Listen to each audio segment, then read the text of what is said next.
चलो दोस्तों, moving on to next. कौन सा मैम? पंक्चुएशन। देखो मैंने पहले ही बता दिया, पंक्चुएशन बहुत इंपॉर्टेंट है। अगर आपने गलत पंक्चुएट कर दिया सेंटेंस को, गई भैंस पानी में, पूरा का पूरा सेंटेंस का मीनिंग ही चेंज हो जाता है। या तो पंक्चुएशन मार्क्स ही नहीं दिए, फिर तो भैया फिर तो और भी गई भैंस पानी में, क्योंकि भाई सामने वाले का तो पूरा का पूरा मीनिंग ही चेंज हो रहा है। उसे समझ में ही नहीं आएगा कि आपने क्या बोलना है, सब गड़बड़ हो जाती है। हम देखेंगे पंक्चुएशन मार्क से कैसे मीनिंग चेंज होता है, अभी नहीं, एंड में एक एग्जांपल आज दूंगी। एक एग्जांपल रिवीजन बैच पे ले लेंगे, या फिर आप मुझे कुछ और एग्जांपल्स दे देना, ठीक है। चलो विल मूव ऑन। हम पंक्चुएशन मार्क्स देखते हैं। वैसे तो देख लो कितने पंक्चुएशंस होते हैं हमारे इसमें इंग्लिश में। Capital letter, full stop, hyphen, asterisk, paragraph, brackets, colon, dash, stroke, comma, exclamation, underline, quotation mark, bold, emphasise, semicolon, number, apostrophe, italic, space, abbreviations and block block बहुत सारे होते हैं। हमें इतना नहीं पढ़ना है, हम इंपॉर्टेंट पंक्चुएशन मार्क्स पढ़ेंगे जो बहुत इंपॉर्टेंट है, आपको हमेशा यूज में आते हैं। बुक में उतने ही दिए, हम उतने ही पढ़ेंगे जो बहुत यूज में आते हैं। देखो क्वेश्चन मार्क तो सबको पता है कब डालना है, किधर डालना है। मुझे अज्यूम कर रही हूँ आप सबको पता है कि क्वेश्चन मार्क किधर डालना है, कब क्वेश्चन मार्क यूज किया जाता है कि नहीं। तो क्वेश्चन मार्क तो सबसे इजी पंक्चुएशन मार्क हो गया। अब बचा हम बाकी के पंक्चुएशन मार्क। जो है हमारा पहला जो है वो है कॉमा। सिंपल है, देखने में बड़ा सिंपल है। जब भी हम कॉमा डालते हैं, यानी किसी सेंटेंस में हम कॉमा पुट कर रहे हैं, उसका मतलब हो रहा है हम पॉज ले रहे हैं, 1 सेकेंड 2 सेकेंड का पॉज ले रहे हैं। हम ऐसे कंटिन्यूस सेंटेंस नहीं पढ़ रहे, हम एक छोटा सा पॉज ले रहे हैं, तो वो क्या होगा हमारा, तब हम वहाँ इंसर्ट करेंगे कॉमा। अब पता नहीं किसके स्कूल्स में ये होता था या नहीं होता, मेरे स्कूल में होता था। रीडिंग सेशन होता था हमें हमेशा, इंग्लिश के लेक्चर में बोलो, साइंस के लेक्चर में, हर लेक्चर में हमें वीक में एक बार सब बच्चों को रीड करने लगाया जाता था। कोई भी एक सब्जेक्ट में रीड करो, चलो टेक्स्ट बुक्स निकालो, रीड करो। आप किस तरीके से रीड करते हो ना, वो भी बहुत इंपॉर्टेंट है। ये पंक्चुएशन मार्क्स जब दिए जाते हैं तो आप उस हिसाब से उस सेंटेंस को रीड करते हो। यानी अगर कॉमा दिया है तो आप पॉज करोगे, अगर सेमी कॉलन दिया है तो थोड़ा बड़ा पॉज लोगे, कॉलन दिया है तो थोड़ा सा और बड़ा पॉज लोगे। तो उस तरीके से आपकी रीडिंग होती है।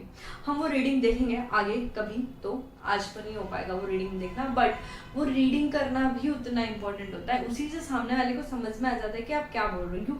आप देखो कितने अच्छे रीडर्स होते हैं भैया जो रीडिंग करते हैं, कितनी भारी रीडिंग कर रही है। यानी इवन अगर वो एक टेक्स्ट ऑडियो बुक्स अगर आपने कभी सुने होंगे तो उसमें देखना एकदम परफेक्ट रीड करते हैं। यहाँ पे पॉज कहाँ, फुल स्टॉप कहाँ क्या उनका हमें क्लियर कट समझ में आता है। तो वो क्यों हुआ, विद प्रैक्टिस है ना। एंड दे अंडरस्टैंड दिस, क्या बोलते हैं, पंक्चुएशंस को। उनको पता है कब कौन सा पंक्चुएशन किस चीज के लिए यूज हो रहा है, तो वो उस हिसाब से उसको रीड करते हैं। फाइन है, चलो छोड़ो। अभी हम पंक्चुएशन मार्क में हम पहले देखेंगे कॉमा। चलो मैंने कॉमा ही लिख लिया है तो पहले कॉमा ही देख लेते हैं। आपके इसमें वैसे पहले फुल स्टॉप दिया था, ठीक है कोई नहीं, हम कॉमा देख लेते हैं पहले।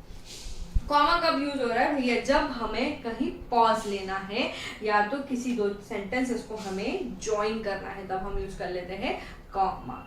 जैसे कि the house was almost in ruins. ये देखो,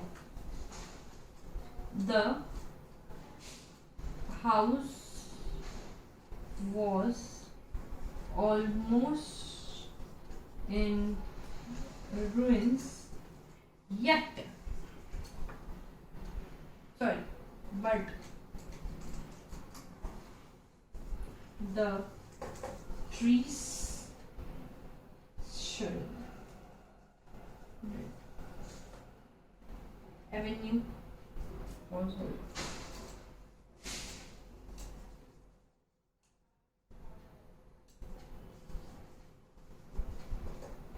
यहाँ पे अगर आप ऐसे रीड करोगे ना तो समझ सेंटेंस में फर्क नहीं पड़ता है, बट यहाँ हमें पॉज लेना है। हमें इससे क्या है ना, देखो जब आप दो क्लॉजेस, जो हमने मेन क्लॉज और सबऑर्डिनेट क्लॉजेस पढ़े थे, तो जब दो आप क्लॉजेस जब आप ज्वाइन कर रहे हो तब ये कॉमा यूज किया जाता है। जैसे the house was almost ruins, ये पूरा एक क्लॉज हो गया। Then comma, but the tree shaded avenue was whole. ये क्या है? दो आप मेन क्लॉजेस दो आप क्लॉजेस को ज्वाइन कर रहे हो. वैसे ही he is not rich yet he is generous. तो he is not rich yet he is generous. यहां पे आप क्या करोगे? कॉमा यूज करोगे, है कि नहीं? तो वैसे ही चलो देखो अभी some other uses of comma are as follows. कुछ और यूजेस का है. To separate main clause even when they are not linked with conjunction. Okay, conjunction नहीं. अब जैसे यहाँ देखो कौन सा है. The higher the price the better the quality of goods. The higher the price the better the quality of goods. ठीक है, यहाँ पे आप एक कंजंक्शन नहीं यूज करो. यहाँ पे आप ऐसे यूज कर सकते हो. The higher the price yet the नहीं, the higher the price but the quality of the goods were better. ऐसे बोल सकते थे आप, बट नहीं. आपने अगर यहाँ कॉमा यूज कर लिया तो आप simple the higher the goods comma the better the quality of the higher the price comma the better the quality of goods. ये क्या है? इस तरीके से आप कॉमा को यूज कर सकते हो. कुल चलो, सो सी कॉमा कंजंक्शन नहीं के जगह कैसे यूज कर सकते हैं. फाइन. एक तो हमने हमारे बुक में एग्जांपल देखा. एक और जो है ना वो ये है, देख लो. अब एक है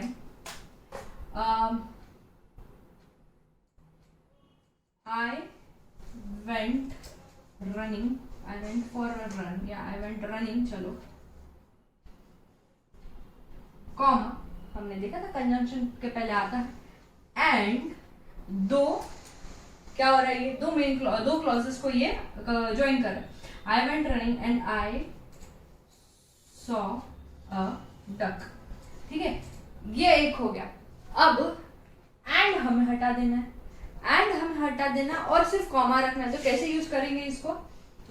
when I went running comma I saw a duck. When I went running, I saw a duck. तो ये इस तरीके से आप कैसे यूज कर सकते हो? ये एग्जांपल 1 के लिए जहाँ दो क्लॉजेस को ऐड कर रहे हो, दो क्लॉजेस को मिला रहे हो, और यहाँ पे आप क्या कर रहे हो? कंजंक्शन, हमारा जो कनेक्टिंग वर्ड है उसको ही हमने उड़ा दिया. तो तब भी आप क्या यूज कर सकते हो? क्या यूज कर सकते हो भाई? कॉमा यूज कर सकते हो. देन कौन सा? बिफोर टैग्स क्वेश्चन और कमांड और यू. This is important. देखो, एक क्वेश्चन टैग बोल के एक क्या बोलते हैं, एक कंसेप्ट है इंग्लिश में, जहाँ पे आपको बोला जाता है, जहाँ पे आप रिटर्न में क्वेश्चन पूछते हो. जैसे कि you were writing a book. मतलब आपने क्वेश्चन पूछा या आपने यहाँ स्टेटमेंट दिया. क्या दिया आपने स्टेटमेंट? कि अब ये अगर आपने नहीं लिखा तो प्लीज फटाक से इसको पॉज करके लिख लो, हम वो लेते हैं. चलो, आई होप लिख लिया ना. तो फिर मैं इसे रब कर देती हूँ. एक क्वेश्चन टैग बोलकर एक क्या बोलेंगे इस इंग्लिश में एक कंसेप्ट है जो आपको नहीं है, बट यहाँ पे देख लो वो किस तरीके से होता है. जन बहुत इजी है, वो बहुत ही आसान है.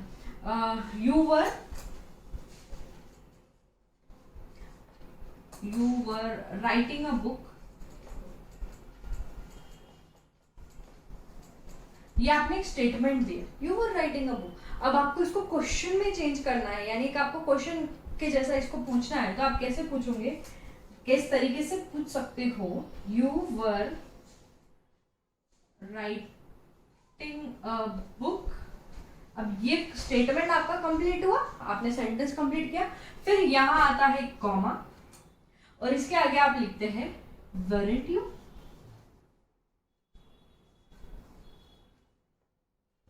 क्या लिखोगे आप? weren't you. तो ये जब ये क्वेश्चन टैग में जब आप यूज कर रहे हो ना, तब यहाँ पे एक आता है कॉमा. क्वेश्चन टैग का एक रूल है, just for your extra information. अगर यहाँ पे नेगेटिव वर्ड नहीं है तो यहाँ पे क्वेश्चन में नेगेटिव रहेगा. यहाँ अगर नेगेटिव है तो यहाँ क्वेश्चन में नहीं रहेगा. यू जैसे कि अगर आपने पूछा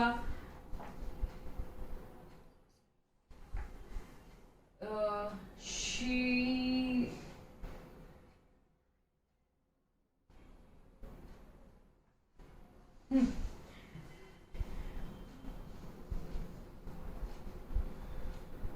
दे weren't, they were not, या फिर they were not happy with each other. अब देखो यहाँ पे क्या आया, नॉट आया, इट्स अ नेगेटिव। तो अब इसको अगर आपको चेंज करना है पॉजिटिव में तो कैसे, मतलब आपको पॉजिटिव में नहीं, इसको अगर आपको क्वेश्चन में चेंज करना है तो ये जो वेर नॉट है इसकी जगह आएगा वर दे। ये क्या है, क्वेश्चन टैग, सिंपल। तो यहाँ पे क्वेश्चन टैग से पहले आपका ये क्वेश्चन टैग जो आप लगा रहे हो, ये जो आप लगा रहे हो, इसके पहले आएगा एक कॉमा। फाइन, ये हमने एक्स्ट्रा कंसेप्ट सीख लिया ग्रामर का, जो बहुत डायलॉग के इसमें यूज होता है। जैसे you weren't writing a book, तो यहाँ आ गया you were writing a book, वेरेंट you, आप पूछ तो लिख रहा था ना बुक, है ना, इस तरीके से। या फिर वो लोग एक दूसरे के साथ खुश नहीं थे क्या, वो लोग एक दूसरे के साथ खुश नहीं थे क्या, ठीक है, आप क्वेश्चन पूछ रहे हो, ऐसा हुआ था क्या। तो ये एक रूल उसका बेसिक है कि यहाँ अगर अफर्मेटिव है तो यहाँ नेगेटिव आएगा, यहाँ अगर सेंटेंस में अगर नेगेटिव है तो क्वेश्चन में अफर्मेटिव आएगा, ठीक है। तो ये हमारे एक और जहाँ क्वेश्चन टैग में यूज होता है comma. Fine, then again next,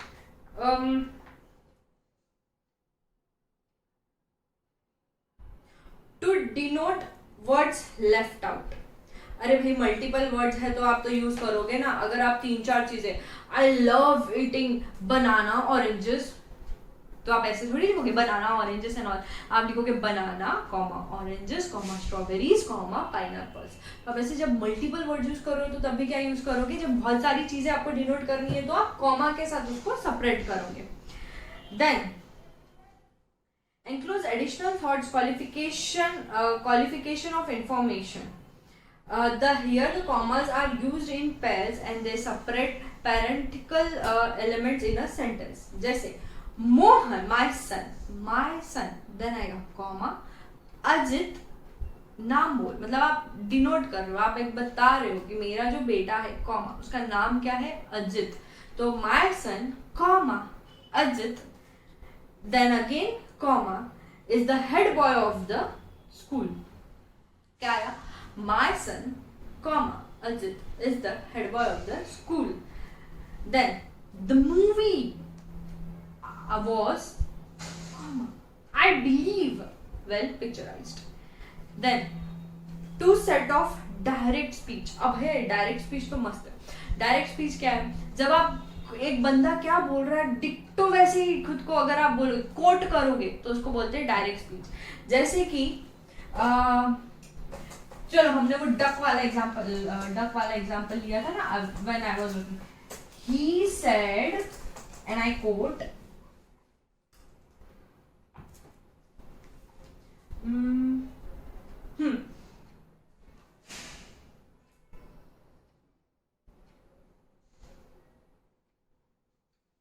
A runner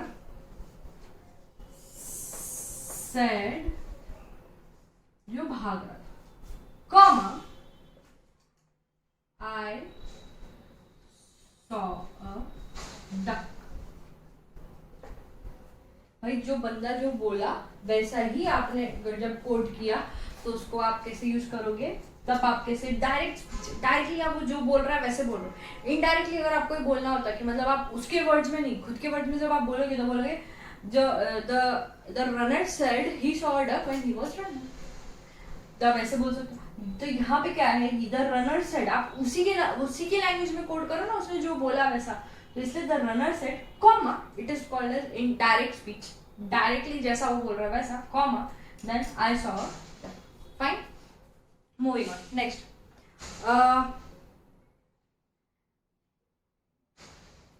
to separate adjectives, number, unit, name, title, honor, degree, by, month, blah blah blah। अब देखो भैया, अब आप वेरियस चीजें एक साथ लिखना चाहते हो तो आप कैसे उसको कॉमा से, जैसे कि अगर आप डिग्रीज लिखना चाहते हो, बी कॉम, आपकी क्या क्या डिग्री आपने अचीव की, B com comma M com comma LLB comma LLM comma PhD, तो आप इस तरीके से आप अपनी डिग्रीज लिखोगे।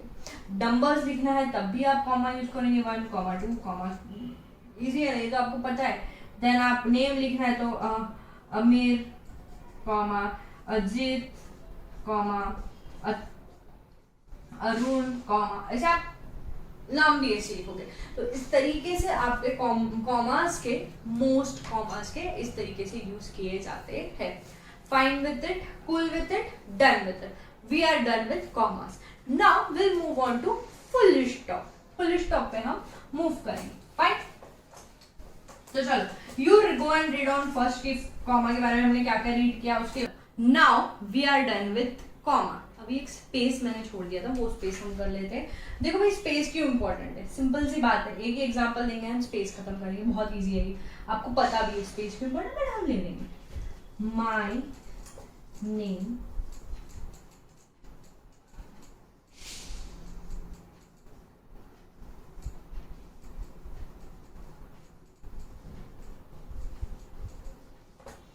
कुछ पढ़ने आ रहा है क्या?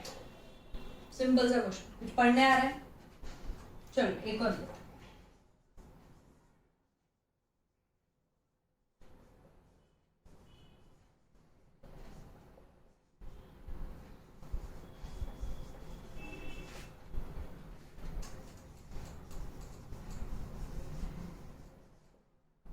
कौन सा बेटर है, ये बेटर है या ये बेटर है? ये वाला बेटर है या ये बेटर है? ये पढ़ने में अच्छा लग रहा है या ये पढ़ने में अच्छा लग रहा है? मेरे हिसाब से, मतलब अगर आप शायद बोल रहे होंगे मैम ये वाला ज्यादा अच्छा लग रहा है, क्योंकि मैम इसमें क्लियर रीड करने आ रहा है, ये कुछ रीड करने ही नहीं आ रहा है। बस यही इंपॉर्टेंस है आपके स्पेस की। ये जो जगह हमने छोड़ी है, ये स्पेस, ये स्पेस, ये स्पेस, तो ये क्या है, आपका जो वर्ड्स है उसको क्लियर कर रहा है, आप क्या बोल रहे हो उसकी रीडिंग क्लियर कर रहा है, इसके लिए आपको स्पेस इंपॉर्टेंट है। तो यही हमने कंप्लीट कर दिया हमारा स्पेस। इसके बाद जब हम जाएंगे ना, वो नेक्स्ट जो है हमारा वो है फुल स्टॉप, जो कहाँ यूज होता है भैया। अभी देखो मैंने सेंटेंस रख कर लिया, यहीं पे बहुत बड़ा स्पेस, अच्छा खासा एनीवेज चलो, ये कहाँ यूज होता है? End of sentence. My name is Amit, यहाँ पे एक फुल स्टॉप यूज होता है, यहाँ इससे डिनोट होता है कि हमारा सेंटेंस खत्म हो गया। एक और जगह डेट लिखते समय हम यूज करते हैं 10, 11, 20, 20, तो यहाँ पे भी हम फुल स्टॉप यूज करते हैं कि नहीं? करते हैं। चलो अब हम एब्रीवेशंस, जहां किसी नाम को मिस्टर, मिसेस, फिर और क्या, JRD, टाटा, यहाँ पे यूज करते हैं, इनके नाम का एब्रीवेशन किया है हमने, यहाँ यूज करते हैं। और कहाँ यूज करते हैं भाई? इतनी जगह तो हम यूज करते ही है। और मैंने कहीं छोड़ा है कि कहाँ हम यूज करते हैं और मैंने नहीं लिया? नो। ओके, यहाँ पे एक और, हम जब रुपीज लिखते हैं 10 रुपये 30 पैसा, तो यहाँ पे भी हम क्या यूज करते हैं? हम फुल स्टॉप यूज करते हैं। तो ऐसी कुछ जगहों पे हम फुल स्टॉप यूज करते हैं, ये तो हमें सबको पता है। मतलब इसमें से ऐसा कुछ था क्या कि आपके लिए एकदम नया पड़ा, मैम आपको पता ही नहीं था? नहीं था। हम नया ये नहीं पढ़ने वाले थे, हम नया पढ़ने वाले कि कहाँ यूज नहीं करना है, कहाँ नहीं करना है, जहां लोग मिस्टेक्स करते हैं यूज करने की। तो ये थोड़ा सा हमें जान के लेना है, क्योंकि लोग यहाँ पे बहुत ही मिस्टेक्स करते हैं। तो देखो, जो सबसे पहले यहाँ बोला गया है वो बोला गया है कि भाई साहब, जब आप एक लेटर हेड में अपना एड्रेस सब लिखते हो ना, तब वहां पे फुल स्टॉप नहीं यूज करते हैं। मैम ठीक है, आप जो बोले हो सुनने के लिए, बोलने के लिए बहुत अच्छा है, बट समझ में नहीं आ रहा है लेटर हेड क्या होता है।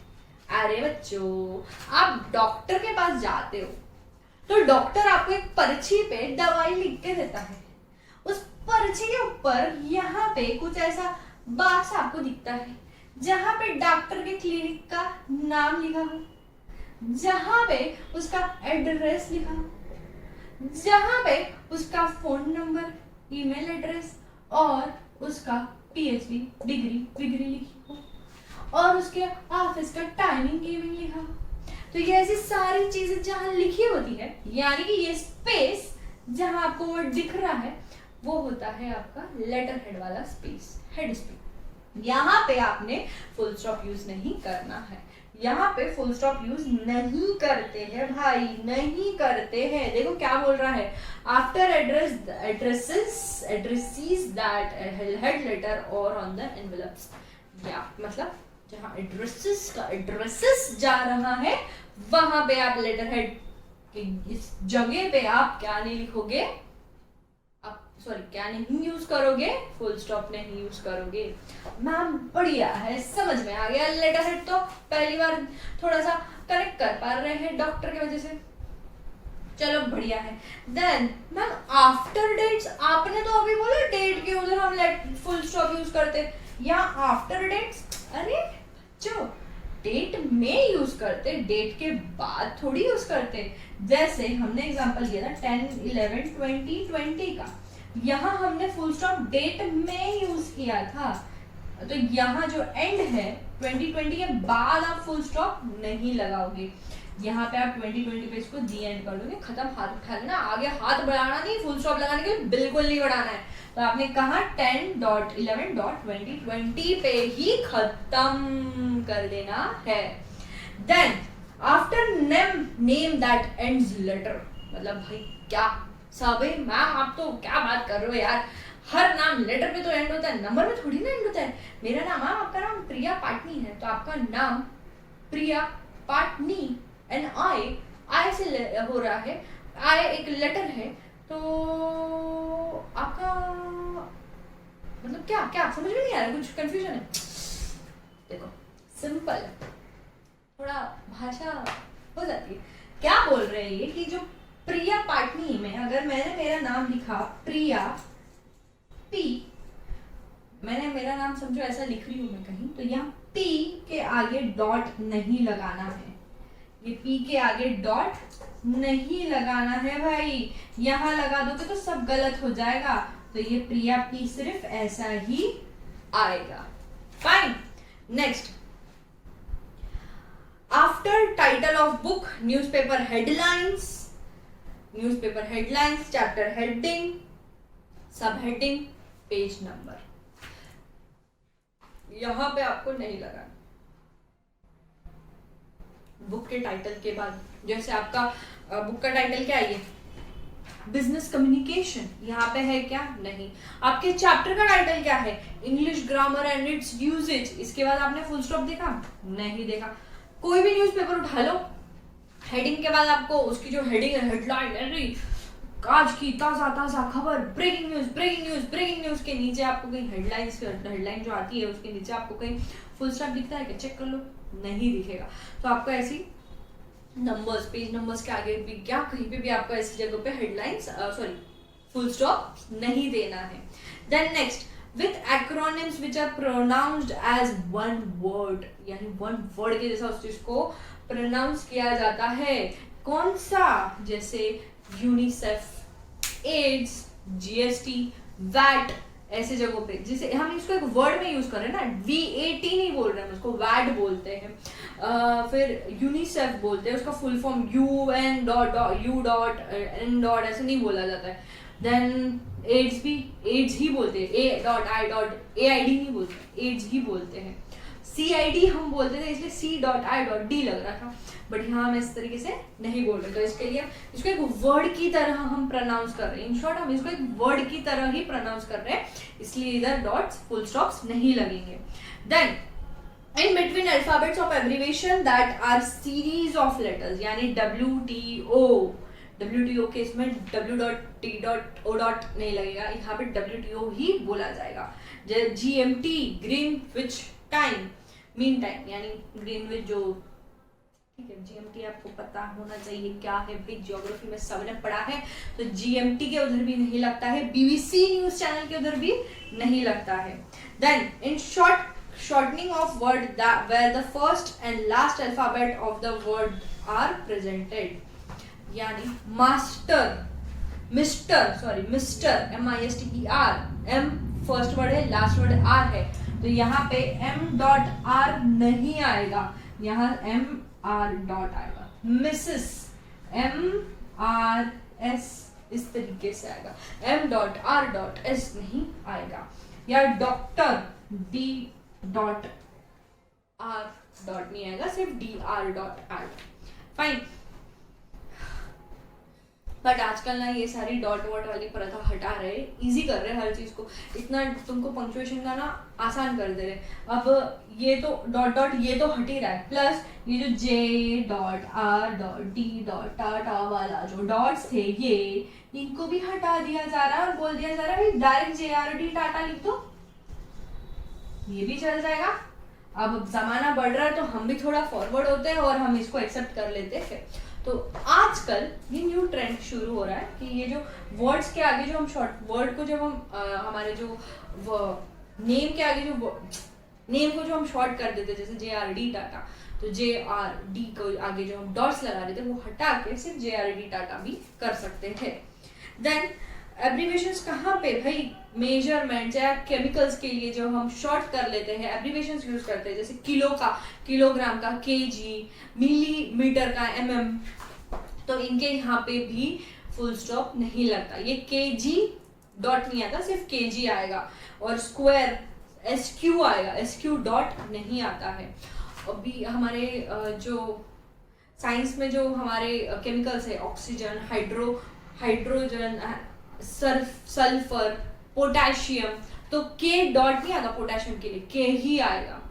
ऑक्सीजन के लिए ओ ही आएगा, एच हाइड्रोजन के लिए एच ही आएगा, एच डॉट नहीं आएगा। तो इस तरीके से आप क्या यूज कर सकते हो, आपके फुल स्टॉप को यूज नहीं करना है। तो आपको क्या याद रखना है, कहाँ कहाँ फुल स्टॉप यूज नहीं करना है, क्योंकि लोग यही गलती कर देते हैं और यही उनके मार्क्स चले जाते हैं। और आपको आपके मार्क्स को वेस्ट करना है क्या इतनी छोटी मिस्टेक के लिए, तो फालतू मिस्टेक्स के लिए कभी नहीं, कभी नहीं। तो हम ये कभी मार्क्स को मिस नहीं करेंगे और हम यहाँ फुल स्टॉप यूज नहीं करेंगे।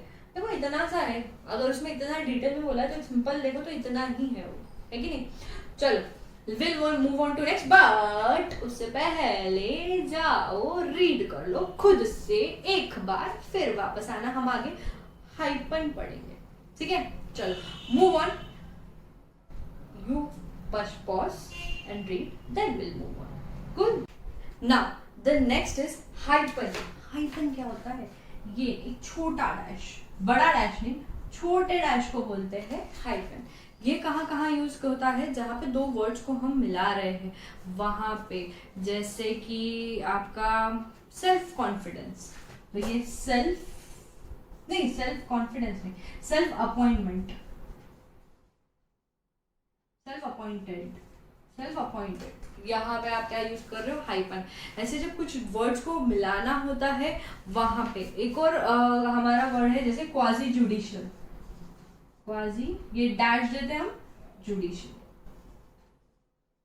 एक और जगह कहाँ पे हाइपन यूज होता है, जैसे हम किसी सिटी के लिए हम एक प्लेस से दूसरे प्लेस पे जा रहे हैं, तो ये कोई नहीं, किसी रोड को हमने नाम दिया, दो नाउन्स को हमने नाम दिया, कौन से, दिल्ली जयपुर या मुंबई पुणे, यस हमारा मुंबई पुणे हाईवे, तो यहाँ पे क्या यूज होगा, हाइपन। ये हम मुंबई पुणे नहीं लिख सकते, ऐसे नहीं हम लिखेंगे मुंबई एंड पुणे, ये नहीं, ये मुंबई पुणे इस तरीके से लिखा जाता है। या फिर दो एडजेक्टिव्स को हम साथ में बोल रहे हैं, जैसे कि ब्लू नहीं, ब्लू कलर नहीं, ओ ब्लू कलर, तो हम ऐसे भी लिख सकते हैं, ओल्ड फैशन, तो ये दो एडजेक्टिव्स को हम जब साथ में लिख रहे हैं तब क्या यूज करेंगे, हम हाइपन यूज करेंगे। दो नाउन्स को हम साथ में लिखेंगे तब हम क्या यूज करेंगे, हाइपन यूज करेंगे। या फिर एक एडजेक्टिव और एक नाउन को साथ में लिखेंगे तब हम, दो नाउन यानी सिटी के नाम से, सिटी के वैसे, भैया ऐसे नहीं, राजेश सुरेश के इसमें लिखो, राजेश सुरेश में भी रख सकते हो, राजेश सुरेश, ऐसे 3-4 अगर होंगे तो comma comma comma, fine. Then क्या था एक और एडजेक्टिव और नाउन, जैसे ब्लू वाटर, है कि नहीं। या फिर क्या दिया आपके इसमें, लूज लीफ, लूज लीफ, तो यहाँ पे क्या यूज हो रहे हैं, हाइपन यूज हो रहे हैं, ठीक है। और जहां पे किसी स्टार्ट और एंड को यूज करना है तो वहां पे भी क्या यूज होता है, हाइपन। ये हमारा मुंबई पुणे, ये start and, Mumbai Pune highway, यानी स्टार्ट मुंबई से हो रहा है, पुणे में एंड हो रहा है, तो मुंबई पुणे हाईवे। या फिर जैसे ऐसी कोई प्लेसेस को हमें नाम देना है तो वहां पे हम क्या यूज करेंगे, हाइपन यूज किया जाएगा। देखो और कहाँ यूज होता है, अब ये काफी बढ़िया है। अगर आपके इसमें चलो आजकल ये वर्ड बहुत क्या बोलते हैं, न्यूज में है, एंटी इंडियन, एंटी इंडियन, ये ऐसा नहीं लिखा जाता, गलत है ये, इसको ऐसे लिखेंगे एंटी डैश इंडियन, बिकॉज ये जो इंडियन है ये कैपिटल होना चाहिए।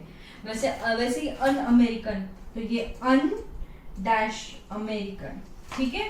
तो ये इस तरीके से, ये जहां पे आपको जो ये सेकेंड लेटर है, प्रीफिक्स के बाद का लेटर अगर आपको कैपिटल लगता है, यानी कोई नाउन है और वो कैपिटल होना ही चाहिए, तो तब आप यूज करोगे ये hyphen. Cool. Then when the prefix is repeated, अगर रिपीट हो रही है प्रीफिक्स बार बार, कोऑर्डिनेट, कोऑर्डिनेट में भी हम हाइफन यूज करते हैं, कोऑर्डिनेट, यहाँ पे भी हम हाइफन यूज करते हैं। को कमिटी नहीं, को कमिटी नहीं, सब कमिटी, सब एक कमिटी, उस कमिटी के अंदर की कमिटी के अंदर की कमिटी, मतलब ऐसे 3 बनाई हमने। हमारे कॉलेज स्कूल में होता है ना, स्कूल में एक बड़ी कमिटी बनती है, फिर उसके अंदर एक छोटी कमिटी बनती है, फिर उसके ऊपर एक अलग छोटी कमिटी बनती है, तो वो कमिटी के लिए सब कमिटी, फाइन। यहाँ पे हम यूज करेंगे हाइफन्स। देन ये लेटर वाले तो आजकल यूज नहीं होते हैं, एंड दैट्स इट।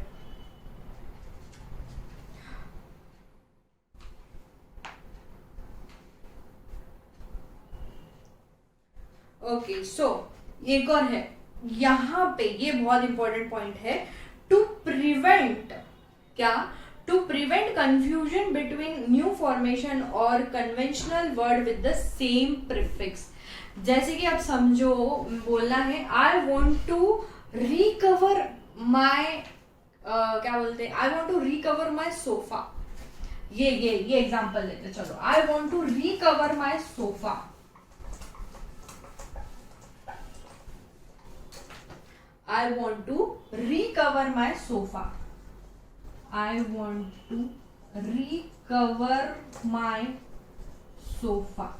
अब ये रिकवर का मीनिंग क्या होगा, मुझको कुछ वापस रिकवर करना है ना, रिकवर यानी मुझे कुछ किसी को आपने सोफा दिया और उससे आपका सोफा वापस लेना है, तो ये रिकवर का मीनिंग वो हुआ। लेकिन अगर आपने इसको I want to re dash cover, यानी हाइपन कवर माय सोफा लिखा, तो इसका मीनिंग क्या होगा कि भाई जो सोफा है उसको आपको वापस से ढकना है, तो ये रिकवर का मीनिंग हो जाता है ढकने का। और ये वाला जो रिकवर है विदाउट हाइपन वाला, उसका मीनिंग क्या हो जाता है, कहीं से आपको उसे वापस लेके आना है। तो ये बहुत इंपॉर्टेंट है हाइपन का एक यूज, जहां पे ये जो प्रीफिक्स है, अब ये 2 वर्ड के मीनिंग ऑलमोस्ट सेम है, मतलब ये 2 वर्ड दिखने में ऑलमोस्ट सेम है, स्पेलिंग ऑलमोस्ट सेम है, मगर इसके मीनिंग हम किसी और तरीके से ले रहे हैं, इसके लिए हम यूज करते हैं हाइपन। अगर कन्वेंशनल मीनिंग यूज करना है, जो उसका ट्रेडिशनल मीनिंग है वही यूज करना है, तो हम उसको रिकवर ही लिखेंगे, बट उसके लिए आपको उसको एक और स्पेसिफाई करना है कि नहीं, रिकवर का मतलब वो ट्रेडिशनल वाला नहीं दूसरा है, तो फिर इसके लिए अपन यूज करेंगे हाइपन। तो ये है आपके हाइपन के इंपॉर्टेंस, ठीक है ना। जो नेक्स्ट है हमारा वो है सेमीकोलन, सेमीकोलन सेमीकोलन सेमीकोलन। चलिए पढ़ते हैं आगे, सेमीकोलन की जगह सॉरी सेमीकोलन के साथ, जो काफी है इजी। तो सेमीकोलन कहाँ यूज होता है भैया, सेमीकोलन तो सबसे पहले हमें पता है कहाँ यूज होता है, पर पहले हमें बता दो सेमीकोलन दिखता कैसे है। सेमीकोलन इसलिए बोलते हैं कि एक डॉट होता है, मतलब फुल स्टॉप होता है, और इसके नीचे कॉमा, तो उसको हम क्या बोलते हैं, सेमीकोलन। तो ये कहाँ यूज होता है? To join words, group of words और sentences. To join words, group of words to और सेंटेंसेस। जैसे to err is human, to forgive is divine. तो ये जब ये दो सेंटेंसेस को ज्वाइन करना है तो यहाँ पे हम यूज किए करते हैं सेमी कॉलन। क्या यूज करते हैं भैया? Semi colon. या फिर एक और, जहां हमें कंजक्शन यूज ही नहीं करना है और दो सेंटेंसेस को ज्वाइन भी करना है तो वहां यूज किया जाता है सेमी कॉलन। जैसे कि she led a noble life. Fine, ये हो गया हमारा एक sentence. And the next is हमारा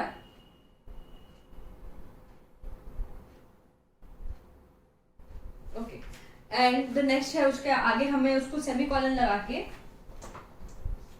she died. Okay, sorry for this disturbance. She led a noble life, उसके आगे सेमी कॉलन लगा के शी लेड अ नोबल, नहीं शी लेड अ नहीं, she had, sorry, she had a noble death. तो जैसे ये दो सेंटेंसेस को हमने एक कर दिया, she led a noble life, full stop, she led. यहाँ पे हम यूज करते हैं semi colon.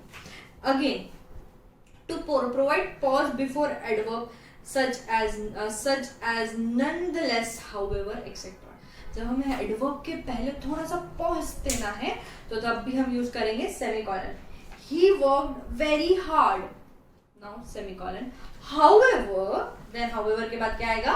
comma, he did not succeed in his endeavor, he did not succeed in his endeavor। तो यहाँ पे आप देखो किस तरीके से however के पहले यूज किया जा रहा है। और then it was a super car, then again however, तो अभी आपको यहाँ emphasize देना है, ठीक है, कार बहुत अच्छी थी, बट वाला जो है ना, तो इसलिए semicolon, however it was very expensive to maintain। तो इस तरीके से आपको क्या यूज करना है? आपका सेमीकोलन। अब सेमी हो गया क्योंकि ये सेमी है, एक फुल स्टॉप होता है, नीचे कॉमा होता है, बट अभी हम जो देखेंगे वो है कॉलन। सेमीकोलन नहीं भाई, कॉलन। पूरा का पूरा दो फुल स्टॉप्स कहाँ यूज होते हैं हम वो अब देखेंगे, ये वाले, ठीक है। तो चलिए, इससे पहले अभी आप क्या करो, बट इससे पहले आप क्या रीड कर लोगे? हाइपन और कॉलन को रीड कर लो, फिर सेमीकोलन को, सॉरी, हाइपन और सेमीकोलन को रीड कर लो, फिर हम आगे बढ़ते हैं कॉलन के साथ। चलो then, moving on to colon. This colon ये कहाँ यूज होता है? देखो हम बोलते हैं ना, the following point should be remembered, है ना, following points be remembered dash dash. तो फिर यहाँ पे हम देते हैं कोलन, यानी कि भाई अब आगे हम कंटिन्यू कर रहे हैं, ये जो आगे के पॉइंट्स है ना वो ध्यान में रख लो, तब हम यूज करते हैं कोलन को। या फिर हमें कोई एग्जांपल्स देने हैं तब हम क्या यूज करेंगे? कोलन को। या फिर आपको स्पीच में कोई कोटेशन देनी है, मतलब आप बोल रहे हो, मतलब आप किसी को, जैसे एक एग्जांपल दे दो, my mom always tells me, क्या बोलेंगे आप? कौन सा quote? Treat others, okay fine, my mother always tells me, then आएगा कोलन क्योंकि मैं कोटेशन यूज कर रही हूँ, treat others as you want to be treated, है ना। तो ये क्या रहेगा? यहाँ ऐसी जगहों पे आप क्या यूज करोगे? कोलन को यूज करोगे। अगेन एक कहाँ पे जो हमेशा हम यूज करते हैं, हम हमारे हर इसमें यूज करते हैं, आगे और एक्सप्लेनेशन देनी है तब हम यूज करते हैं कोलन, एग्जांपल्स देने हैं और तब यूज करते हैं कोलन। या फिर कोई कोटेशन देना है, कोटेशन यानी कोई कोट, कोई डायरेक्ट स्पीच, हमने डायरेक्ट स्पीच देखी ना क्या होती है, तो तब अगर हमें कोई कोट देना है तो तब हम यूज करते हैं colon. Fine, then to point the readers attention, अगर रीडर्स का अटेंशन किसी चीज पे डालना है तो तब यूज कर किया जाएगा colon. To introduce a number of items listed separately, जैसे the conference hall facility has everything, तो यहाँ पे क्या? The conference hall facility has everything, उसके बाद आया कोलन और उसके बाद लिखा जा रहा है फर्नीचर क्या क्या, कौन सा माइक, टेबल, चेयर, ब्ला ब्ला ब्ला। तो यहाँ पे आप क्या कोलन डाल के आप बता रहे हो कि एक्सप्लेन दे रहे हो और ज्यादा पूरे आइटम्स बता रहे हो कि क्या क्या है उधर। और या फिर कोई कंक्लूजन पे लाना है, यानी कोई कंक्लूजन पे, जैसे कि Mary had only one thing in mind, Mary had only one thing in mind, in mind. अब यहां आएगा कोलन और उसके बाद में आएगा वर्क। यहाँ पे आपको स्ट्रेस भी देना था इस पे और आपको कंक्लूजन भी बताना था कि भाई उसके दिमाग में तो एक ही चीज चलती है जो है वर्क।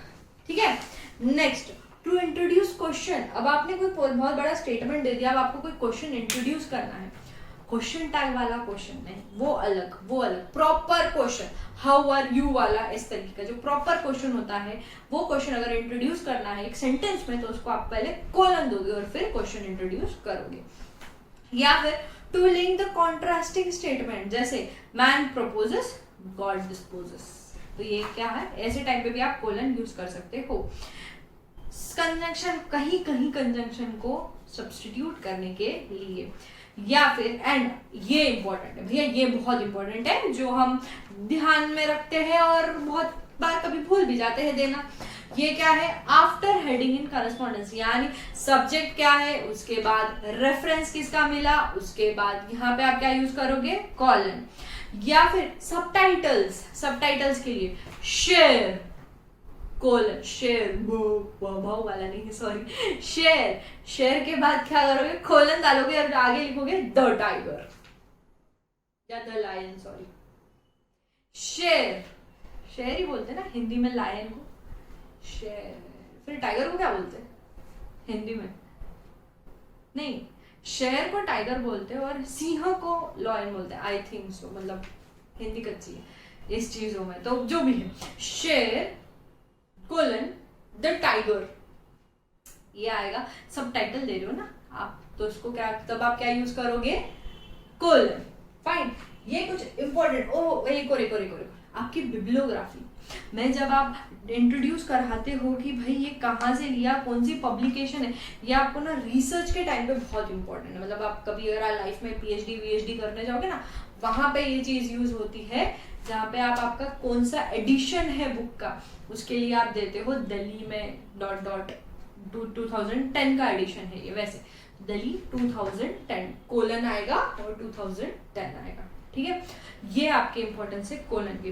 मोस्ट इंपोर्टेंट क्या था इसमें, सबटाइटल्स में जो हम रेगुलरली यूज करते हैं, किया जा सकता है आपके रेफरेंसेस के लिए, वो क्या बोलते हैं, लेटर्स के लिए, सब्जेक्ट या रेफरेंसेस के लिए। देन आपका जो, आप जब कोई सेंटेंस में अगर आपको क्वेश्चन इंट्रोड्यूस करना है और आपको दो अलग सेंटेंस नहीं क्रिएट करने, एक ही सेंटेंस में आपको कंटिन्यूएशन में इंट्रोड्यूस करना है क्वेश्चन, तो तब आप कोलन यूज करोगे।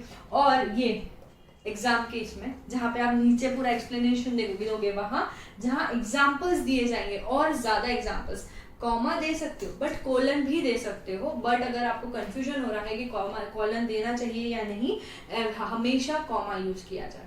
ठीक है, देन जब आपको कोई फाइनल वर्ड देना हो, कंक्लूजन देना हो, जैसे ये मेरी had only one thing in mind, colon, work, उस पे क्या जोर दे रहा है, वो जोर दे रहा है, वर्क, काम पे ही उसका ज्यादा ध्यान है, तो ऐसे टाइम पे आप क्या यूज करोगे, कोलन। ठीक है, नेक्स्ट एपोस्ट्रोफी। एपोस्ट्रोफी क्या होती है, ये हमने बहुत जगह देखी है और इसमें हम गलतियां भी करते हैं। बहुत लोग तो इसमें सबसे मतलब बेकार गलती जो है ना लोगों की, जो बहुत इरिटेट करती है, वो उसमें यही है, एपोस्ट्रोफी में होती है, ये सर के ऊपर रहती है, नीचे नहीं ऊपर, एपोस्ट्रोफी। तो यहाँ पे क्या है भाई, किसकी बुक है, उसकी बुक है, इट्स हर्स नहीं, इट्स वॉल्टर्स, इट्स राम्स, तो यहाँ पे क्या यूज करोगे, राम एपोस्ट्रोफी एस, उसकी है ये। या फिर कंट्रक्शन ऑफ वर्ड, अब कोई वर्ड को छोटा कर देना है, अब जैसे कि इज था, इज नॉट, तो इजंट के लिए, आर नॉट, आरंट के लिए, आई एम में आई एम के लिए, योर्स में योर्स के लिए ये यू आर, जिसमें लोग सबसे ज्यादा गलती करते हैं, ये योर्स तो ठीक है, ये वाला एग्जांपल था योर्स, यू आर लोग क्या लिख देते हैं, गलत, बहुत गलत है, बहुत गलत है भैया। सेंटेंस का मीनिंग चेंज हो जाता है, 10 बार पढ़ना पड़ता है तब समझता है अच्छा यू आर नहीं, योर, यू आर लिखना था, योर नहीं। तो इसको कैसे लिखते हैं, यू आर, यहाँ दिखाते यू आर, ठीक है। तो इस तरीके से इसको लिखा जाता है।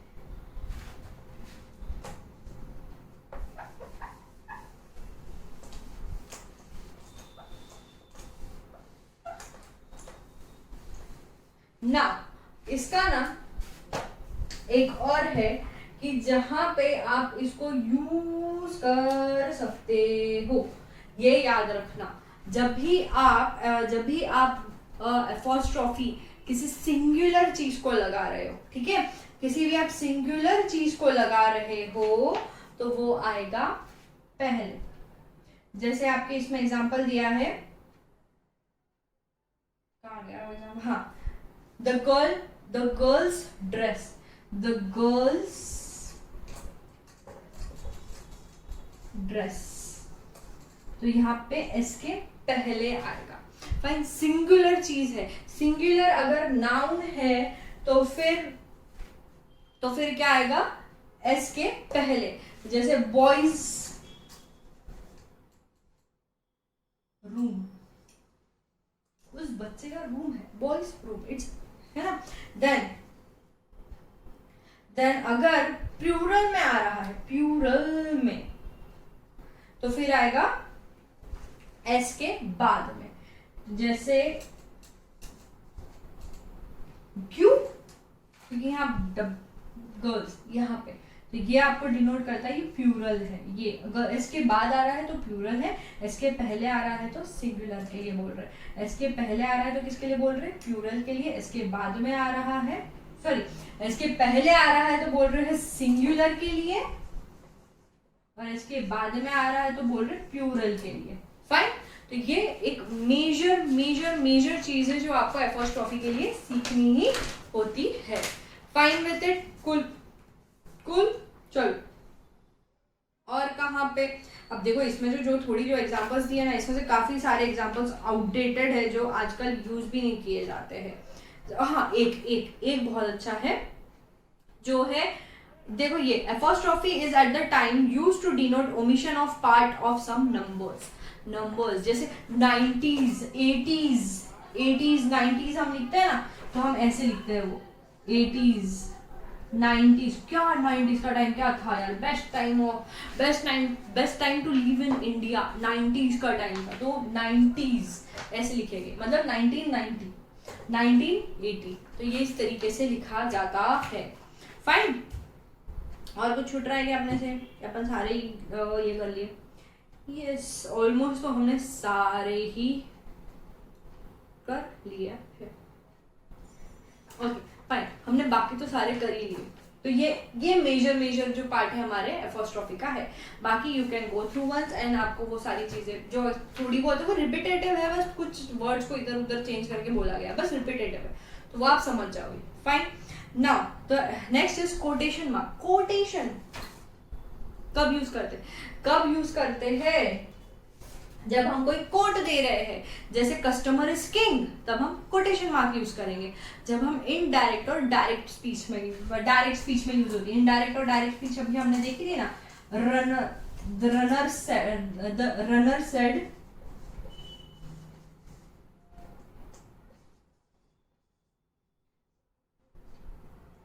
I saw the duck,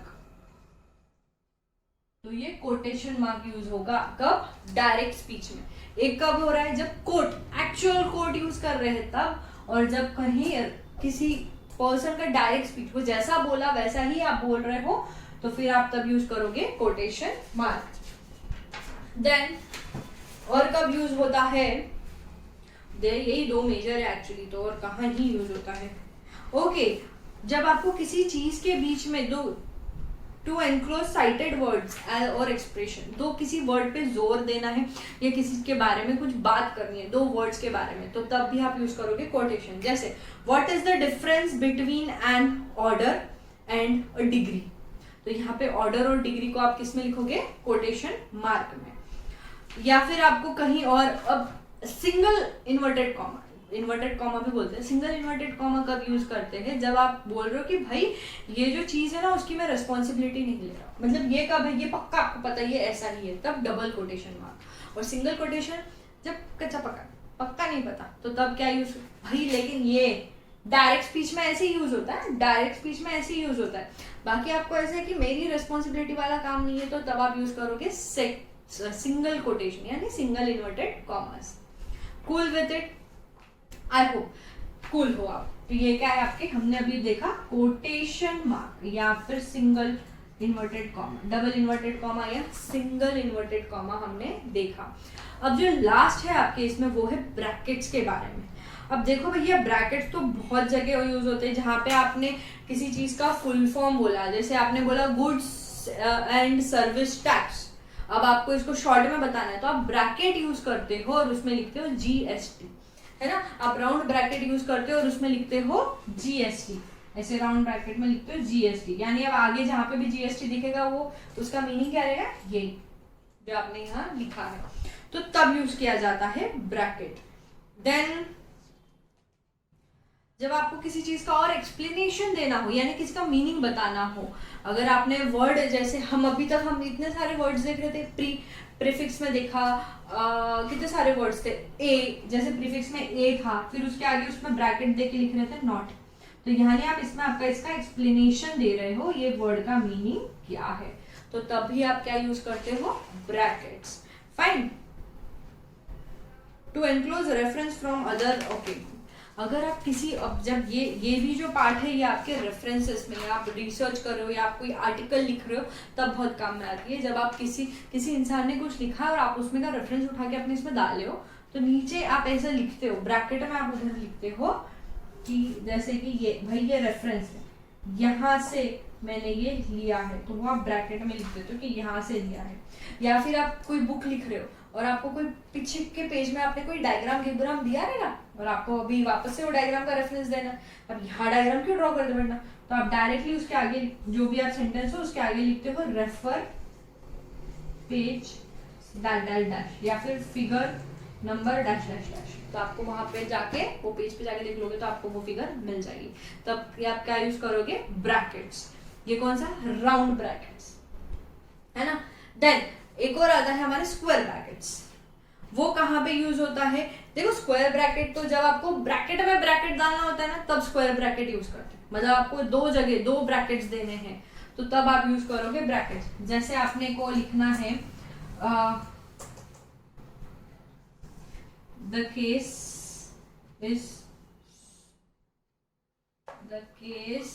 is void, नहीं, the contract is void ab initio।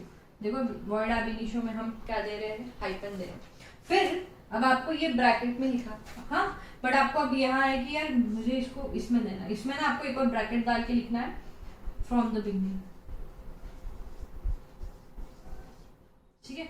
तो और फिर आप ये स्क्वायर ब्रैकेट के साथ क्लोज कर देते हो। इन शॉर्ट जब आपको ये राउंड ब्रैकेट्स देना है किसी सेंटेंस में, पर आपको वो सेंटेंस को भी ब्रैकेट में डालना है, तो आप क्या करोगे, उसको स्क्वायर ब्रैकेट दोगे। फाइन। ये एक बार आपको कब क्या लेना है, ब्रैकेट देना है। देन कहाँ दिए जाते हैं, चलो देख लो वापस से। They are also used at time to enclose the parenthesis when another with another parenthesis। जाने आगे appreciated, फिर उसके ब्रैकेट में आप लिखोगे the honor। आप एक्सप्लेन करो कहाँ पे, किसके लिए, ऑनर को। देन सहारा एंड तनिषाज, अब यहाँ देख लो, सहारा ब्रैकेट था, स्क्वायर ब्रैकेट में था, सहारा सिस्टर, फिर राउंड ब्रैकेट में आया एज मेंशन अर्लियर और फिर ब्रैकेट क्लोज हो गया। तो ये क्या, ब्रैकेट के अंदर ब्रैकेट आ रहा था, तो इसलिए इसको क्या दिया, स्क्वायर ब्रैकेट दे दिया गया। देन अदर ब्रैकेट्स कौन से हैं? ब्रेस ब्रैकेट, जैसे वो कर्ली ब्रैकेट है हमारे, वो एक आता है एंगल ब्रैकेट, तो एंगल ब्रैकेट, तो ये भी क्या है? ब्रैकेट्स है जो यूज होते हैं। एंगल ब्रैकेट में जनरली क्या लिखी जाती है? वेबसाइट्स एंड ऑल लिखी जाती है, ठीक है नहीं? और स्क्वायर ब्रैकेट में आप क्या यूज करते हो? कहाँ पे हम ये सॉरी कर्ली ब्रैकेट्स हम कहाँ पे मोस्टली यूज करते हैं? ये कहाँ पे यूज होता है सबसे ज्यादा?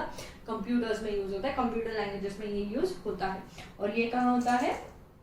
हम लोगों का जब वेबसाइट कोई लिखनी होती है या डिनोट करनी होती है तो उसको हम किस में करते हैं? Angle bracket. फाइन, ये हमारे थे ब्रैकेट्स और ये थे हमारे पंक्चुएशन जो अभी हमने खत्म कर दिया, फिनिश ऑफ। अभी जो मैंने बोला था कि मैं ये पंक्चुएशन होने के बाद मैं आपको बताऊंगी वो ये है कि भाई कोटेशन अगर पंक्चुएशन मार्क नहीं रहा तो सेंटेंस का मीनिंग किस तरीके से चेंज हो जाता है। तो देख लो एक बार मीनिंग कैसे चेंज होता है। जैसे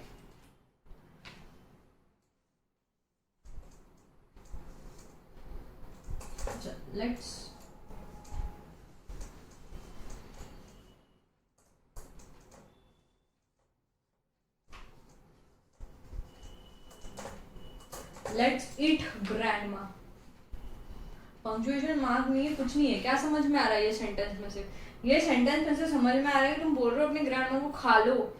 नो, आपको ये डिनोट नहीं करना था, आपको तो लिखना था लेट्स, यहाँ पे क्या स्टॉप, ईट, यहाँ कॉमा, यहाँ ग्रैंडमा,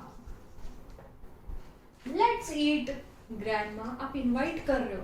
अब यहाँ से समझ में आ रहा है कि आप ग्रैंडमा को इनवाइट करो कि ग्रैंडमा चलो आ जाओ हम खाना खाते हैं। ये एक एग्जाम्पल है जहां पे हम देखेंगे कि हमारा जो क्या कहते हैं पंक्चुएशन से किस तरीके से आपके वर्ड्स के मीनिंग चेंज हो जाते हैं। एक हमने देखा था रिकवर वाला, है ना, हाइपन के टाइम पे, वो भी एक है जिसके वजह से आपका मीनिंग चेंज हो गया था। अगर आप रिकवर में हाइपन नहीं डालते तो आप कुछ और ही समझ लेते। तो ये था एक एग्जाम्पल दिया मैंने, हम बाकी और एग्जाम्पल देखेंगे, दूंगी, टेंशन क्यों लेते हो, दूंगी एक दो और एग्जाम्पल्स दूंगी, बट आज नहीं। आज के लिए इतना ही, बहुत हैवी हो जाएगा ना सब कुछ, तो आज के लिए इतना ही। पंक्चुएशन खत्म, सब खत्म, ये चैप्टर खत्म। हम नए चैप्टर पे जल्द ही बढ़ेंगे। तब तक आपको क्या करना है, इसका रिवीजन करना है, सब करते रहना है। इसके लिए हम टेस्ट भी जल्दी से शुरू कर देंगे। तो तब तक के लिए बाय बाय, सी या Tata, and do study grammar अच्छे से, ठीक है ना। चलो देन।